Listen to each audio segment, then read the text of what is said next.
Apupu, ayo pikir ulang. Ayo pikir ulang. Teman-teman, hari ini saya akan mengajak Anda semua untuk berpikir ulang mengenai kata spiritualitas. Di dalam bahasa Indonesia sebenarnya istilahnya sederhana, kerohanian. Tetapi mungkin kata kerohanian lalu menimbulkan nuansa seolah-olah ada wilayah yang gelap dan hanya layak untuk dijamah oleh orang-orang tertentu. Maka saya gunakan saja kata spiritualitas. Spiritualitas tentu berakar pada kata spirit atau jiwa. Berbicara tentang jiwa manusia, lalu seperti dikatakan oleh para filsuf, jiwa manusia itu bersifat rohani. Artinya jiwa manusia itu bersifat abadi. Nah, kali ini saya mau mengajak untuk melihat spiritualitas sebagai sesuatu yang wajar, yang ada dalam diri kita masing-masing, yang ada namun jarang orang menyadarinya. Padahal tanpa menyadari bagian dari yang disebut dengan spirit dari dalam diri kita itu, maka kita belum seutuhnya mengenali dan bahkan menghidupi kemanusiaan kita. Jadi kemanusiaan kita terkait dengan secara fisik, wadak kita, fisik kita. Lalu ada kemampuan intelektual kita, di mana kita bisa berpikir, bisa membayangkan, bisa menghitung, bisa mempertimbangkan. Dan yang ketiga, kemanusiaan kita juga memuat bagian yang bersifat psikis, sehingga dipelajari oleh teman-teman yang ada di psikologi, di mana orang mengenali dirinya dengan segala macam fenomenanya. Berbeda dari yang intelek, itu terutama berpusat pada kemampuan intelektual yang akan mengikuti hukum-hukum silogisme, suatu penalaran yang logis, yang bisa ditelusur kembali, apakah bisa dipertanggungjawabkan, apakah bisa dilihat sebagai akibat yang masuk akal. Itu di bagian intelektual.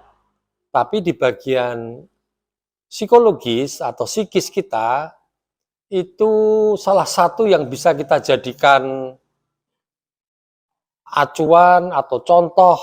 Misalnya ada sebuah lagu puluhan tahun yang lalu, hatinya aku memilih dia, meskipun wajahnya aku milih kamu, macam-macam halnya yang lain aku milih kamu, tapi hatinya aku memilih dia. Ini bisa kita lihat juga di dalam begitu banyak gejala dalam hidup kita sehari-hari. Paling banyak itu adalah di dalam perjodohan. Orang yang paling cantik ternyata milihnya bukan yang paling ganteng, tapi justru bukan yang paling ganteng. Ini hanya bisa dipahami kalau dia tidak menggunakan fisik sebagai ukuran, tetapi menggunakan yang lain, yang saya kategorikan sebagai sesuatu yang bersifat psikologis. Nah, bagian berikutnya itu yang mulai menyentuh apa yang kita sebut dengan spiritualitas itu. Di sana bukan sekedar pikiran, bukan sekedar perasaan, tetapi ada sesuatu yang lain. Sesuatu yang justru mengawasi pikiran dan perasaan kita. Itu yang saya maksud dengan spiritualitas. Jadi, spiritualitas itu bukan sesuatu yang asing, bukan sesuatu yang hanya dimiliki oleh orang-orang tertentu, atau sesuatu yang kalau dipelajari sulit, karena rumusnya berbelit-belit, karena teorinya berbelit-belit. Bukan. Spiritualitas itu sesuatu yang selalu ada bersama dengan kita. Maka paling mudah saya bisa tunjukkan begini. Lepas dengan masalah fisik, meskipun fisik ini nanti juga akan menjadi bahan pembahasan yang lebih dalam lagi, namun saya akan langsung ke masalah intelektual dan ke masalah psikologi. Karena dari sini, lalu saya bisa berbicara tentang spiritualitas. Hal yang terkait dengan intelektual itu berpusat di kepala kita. Ketika kita belajar matematika, ketika kita menghafal nama binatang, menghafal nama ibu kota negara, menghafal nama ibu kota provinsi, dan seterusnya, maka kita berhubungan dengan ide-ide. Dan ide-ide itu dihubungkan satu dengan yang lain, sehingga ada logika di sana. Kalau pernyataan pertama adalah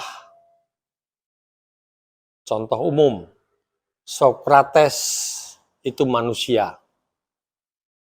Ada premis yang lain, semua manusia itu mati. Maka ada kesimpulan, maka Sokrates akan mati. Ini silogisme. Sementara terkait dengan yang psikologis, itu lebih berbicara tentang rasa. Rasa ini kadang tidak sejalan dengan pemikiran. Ada 10 macam sepatu. Semuanya bagus-bagus. Kalau dihitung dari harga dan seterusnya semua masuk akal. Ada 2 orang. Orang pertama begitu yakin, aku akan memilih sepatu nomor 2. Orang kedua mengatakan, aku akan memilih sepatu nomor 10. Dan itu tidak bisa dilogika lagi. Mengapa? Mengapa tidak bisa? Muncul begitu saja. Aku merasa pas dengan sepatu ini. Aku merasa kalau aku pakai itu, aku menjadi percaya diri, aku menjadi begitu yakin dengan apapun yang kulakukan. Demikian juga dengan orang kedua ini. Aku juga merasa kalau pakai sepatu nomor 10, aku merasakan semuanya seperti pas. Aku menjadi diriku sendiri. Oke. Hal-hal ini memang tidak bisa dilogika karena muncul dari dalam hati. Semuanya mengalir, tidak bisa dipilah-pilah, tapi menjadi satu paket. Aku milih itu. Nah, kalau yang pertama, kita melihat pemikiran, logika, silogisme, itu bagian dari intelektualitas manusia. Bagian yang kedua, itu aku sedih, aku bahagia, aku mantap, aku ingin, dan seterusnya. Itu masuk di dalam bagian yang saya sebut dengan psikis atau psikologis. Maka ada bagian ketiga, yang tidak masuk dalam pertama maupun yang kedua. Ketika aku berpikir matematika, 3 kali 4, 12. Ya, otakku berpikir, ya, betul, itu 13. Tapi kalau kita lebih memperhatikan lagi apa yang terjadi dalam diri kita, aku melihat seolah-olah ada pihak lain yang mengawasi. Sehingga kalau aku mengatakan 3 kali 4 adalah 11, tiba-tiba dia mengatakan, enggak, salah. Jadi dia menjadi semacam wasit, menjadi hakim, yang menghakimi pikiranku sendiri. Demikian juga ketika kita berbicara tentang yang psikologis, yang psikis. Aku mantap untuk mengambil sekolah di sana. Ekonomi memungkinkan untuk itu, teman-temanku cukup ada banyak yang pergi ke sana. Aku mantap. Ketika semuanya sudah mantap, hatiku mantap, bahkan pikiranku mempertimbangkan ini itu pun mantap. Muncul orang ketiga yang memberikan rasa ragu-ragu, kok ada yang rasanya kurang ya? Ada sesuatu yang tidak bisa kukatakan, tapi dia menggelitik terus itu. Padahal pikiranku sudah oke, hatiku sudah oke, tapi masih ada sesuatu. Orang sering mengatakan sebagai hati kecilku mengatakan yang lain. Bisa diberi nama apa saja. Namun yang jelas ada sesuatu di luar pikiran dan di luar perasaanku. Itulah yang saya beri nama dengan bagian spiritualitas dari dalam diri kita. Kita sekarang berbicara sedikit mengenai fenomena di tengah masyarakat. Ada tren, mode, baju, handphone. Pada saat yang sama, kita melihat ada orang yang sangat bersemangat untuk pergi ke tempat ibadah, untuk pergi nonton pameran tertentu. Semuanya mengisi bagian dari yang psikologis itu. Ada sebuah kebutuhan, dan aku ingin kebutuhan itu tercukupi.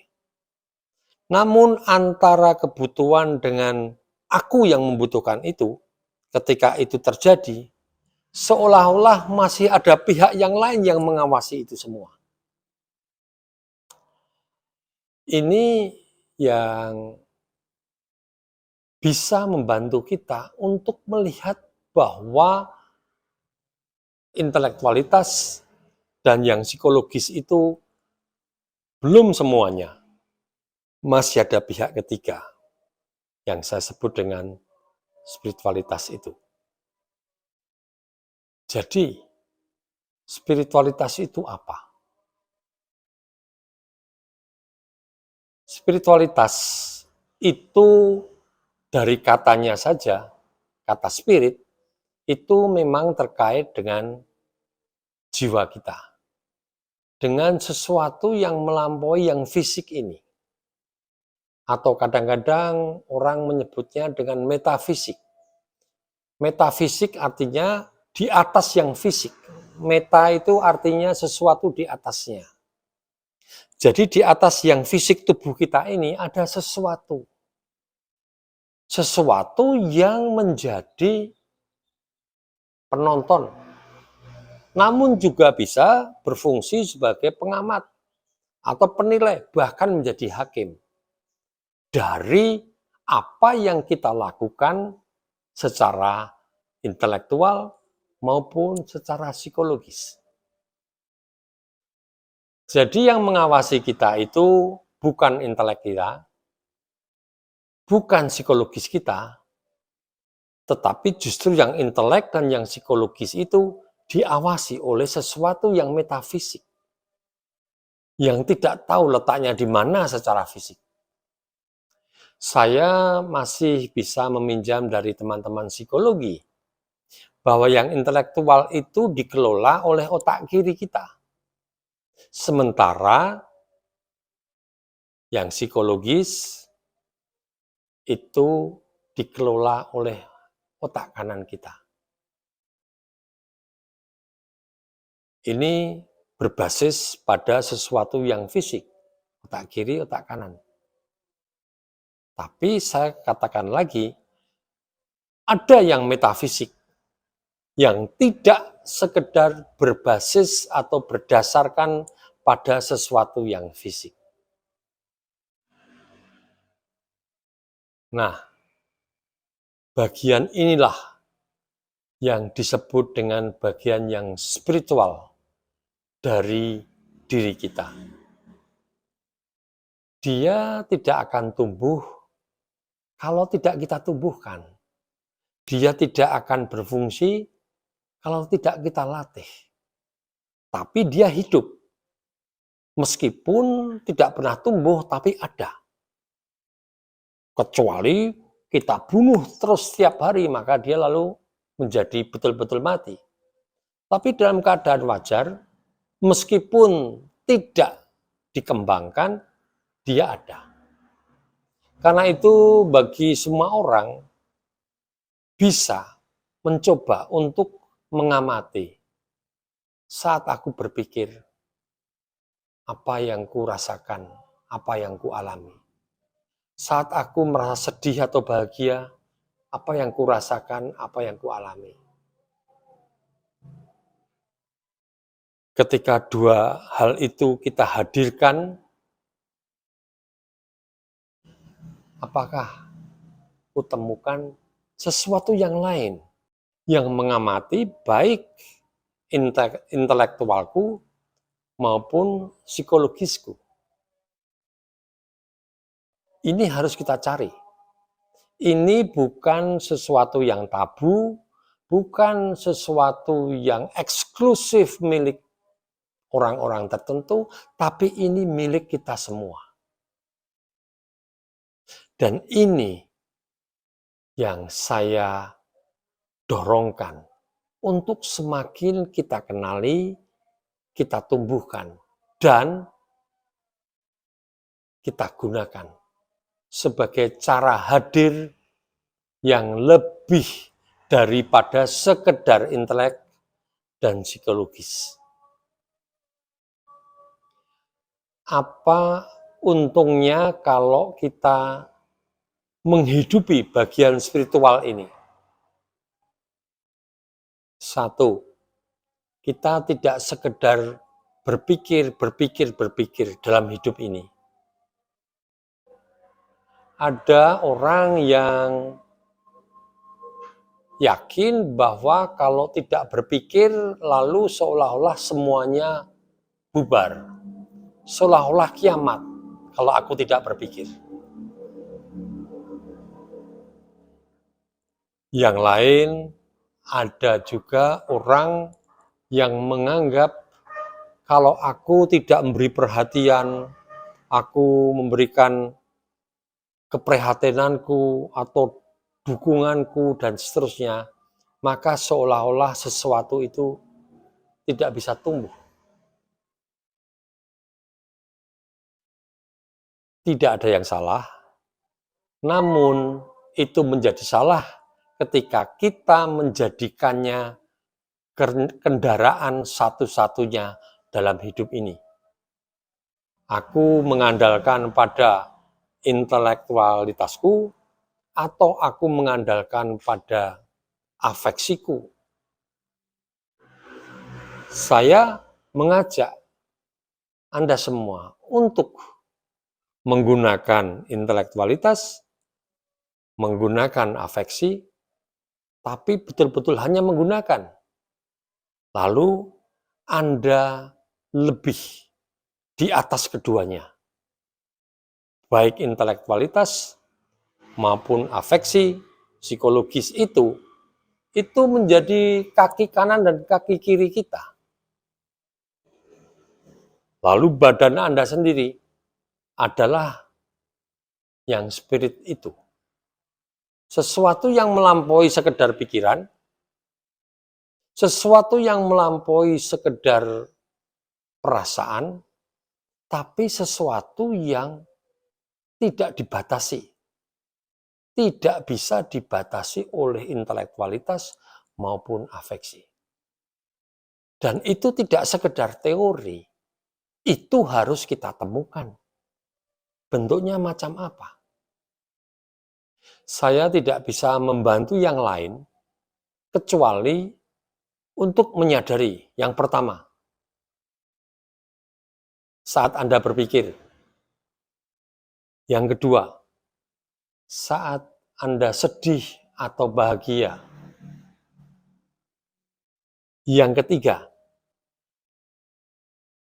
bagaimana saat saya sedih dan saya berpikir, itu saya lihat sebagai dua orang yang sedang berdiskusi. Dengan kata lain, saya mengajak Anda untuk mampu membuat arena di mana pikiran dan perasaan kita berdiskusi. Aku ingin makan sekarang. Pikiranku mengatakan, jangan, pekerjaannya kurang sedikit. Aku selesaikan dulu saja. Lihat, antara perasaan dan pikiran terjadi diskusi. Siapa yang harus memenangkan? Mengikuti pikiran atau mengikuti perasaan? Nah, saat seperti inilah saya mau mengajak, sadari bahwa Anda menyadari ada pengamat yang mengamati pikiran dan perasaan sedang berdiskusi. Ketika Anda menyadari ada pengamat yang mengawasi pikiran dan perasaan itu, itulah awal Anda mengenali piranti spiritual. Yang spiritual itu menjadi pengamat intelektual dan afeksi kita. Ketika sedang berdiskusi, maka pihak yang mengawasi itulah piranti spiritual. Ketika aku sudah bisa menggunakan piranti spiritual ini, sama seperti aku menggunakan piranti intelektual maupun piranti psikologis, psikis, afektif. Nah, saat itulah aku mulai mampu menggunakan piranti spiritualku. Kalau aku belajar matematika, biologi, kimia, aku menggunakan intelektualitasku. Ketika aku berbela rasa, bahkan ketika aku melakukan kewajiban keagamaanku sehingga aku merasa mantap, aku sudah melakukan kewajibanku, aku sudah memenuhi apa yang diharapkan, maka aku merasa aku sudah mendapatkan kesempatan untuk membayar itu dan aku rasanya sudah lunas. Dan aku merasa pasti ada jaminan karena aku sudah melakukan itu. Oke. Jadi dengan melakukan itu, kita sebenarnya baru memuaskan dahaga psikologis kita. Dengan belajar ini dan itu, saya memenuhi dahaga intelektualitasku. Saya mengajak sekarang melihat sebagai penonton dari dua hal yang sebelumnya ini. Melihat bagaimana aku puas dengan ide-ide yang kudapatkan. Puas, aku melihat bahwa aku puas dengan semua yang sudah kulakukan. Termasuk kewajiban keagamaanku, kewajiban moralku pada orang tua, pada anak, pada saudara, pada negara bahkan. Pengamat inilah yang sekarang harus kita amati. Mengamati pengamat. Intelektual, psikologis, Ada pengamatnya. Nah, sekarang aku mengamati pengamat. Aku sedang mengamati pengamat ini. Maka saat itu, aku mulai menemukan yang disebut dengan spiritual itu apa.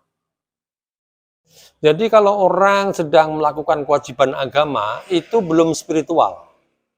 Dia baru memenuhi kebutuhan psikologis.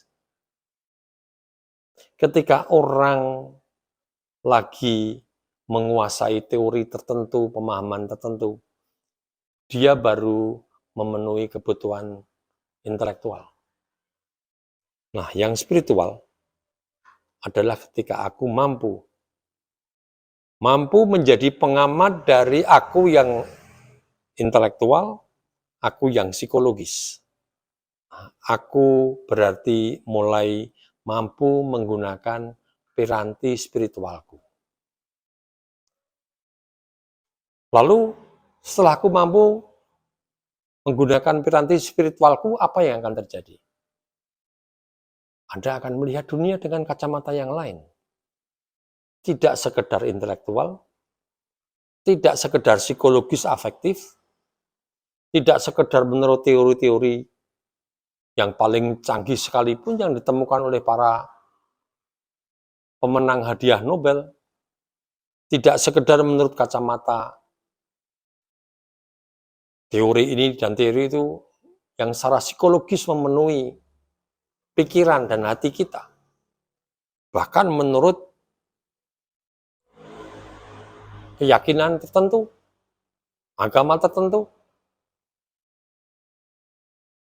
Kalau itu semua sudah disadari perbedaan-perbedaan itu, dan aku bisa mendudukkan diri dan melihat dua piranti itu sebagai piranti yang bisa kupakai untuk melihat dunia ini, tanpa harus hanya melihat ini atau hanya melihat itu, tapi keduanya.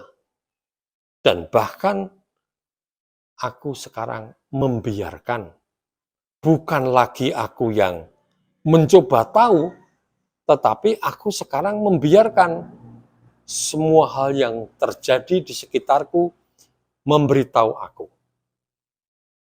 Jadi bukan aku lagi yang berusaha keras untuk mengetahui, bukan aku lagi yang berusaha keras untuk memenuhi ini, tetapi sekarang aku menjadi pihak yang diberitahu, dipuaskan. Bagaimana akan dialami orang? Silahkan dialami sendiri. Karena ada 10 orang, ada 10 pengalaman yang berbeda. Sama-sama pergi ke lapangan, nonton pertandingan sepak bola, ada 10 orang, akan ada 10 kesan yang berbeda-beda. Kita tidak lagi akan diributkan oleh apa yang menurut orang itu benar, apa yang menurut orang itu baik, tetapi aku akan menemukan apa yang pas dengan diriku. Apa yang benar, itu intelektualitas. Apa yang baik, itu psikologis. Tapi apa yang genuine, apa yang otentik, apa yang asli, pas dengan diriku, itulah yang spiritual. Dengan cara ini, lalu aku menjadi semakin aku yang unik, aku yang semestinya, aku yang bukan lagi sekedar topeng-topeng atau baju-baju yang dikenakan orang lain, tetapi aku adalah aku. Dan aku akan melihat dengan cara yang betul-betul itulah aku. Ini akan membawa pengalaman yang berbeda. Aku menjadi orang yang berbeda. Aku tidak lagi akan membanding-bandingkan dengan orang lain, karena semua orang pasti punya cara pandangnya sendiri dengan ini. Lalu kita paham ketika para sesepuh mengajari kita dengan kata-kata sederhana, nrimo ing pandum. Ternyata kita semua sudah menerima porsi kita masing-masing. Dan ini tidak sekedar teori, oh begitu, tiap orang punya porsinya masing-masing, bukan. Tetapi itu dilakukan sebagai, ya itulah aku. Dengan gambaran sederhana, aku ini pohon mangga, di antara ribuan pohon apel, aku tidak jadi minder, aku tidak menjadi sombong, tapi ya aku menerima apa adanya, aku mangga, meskipun di antara sekian banyak pohon apel.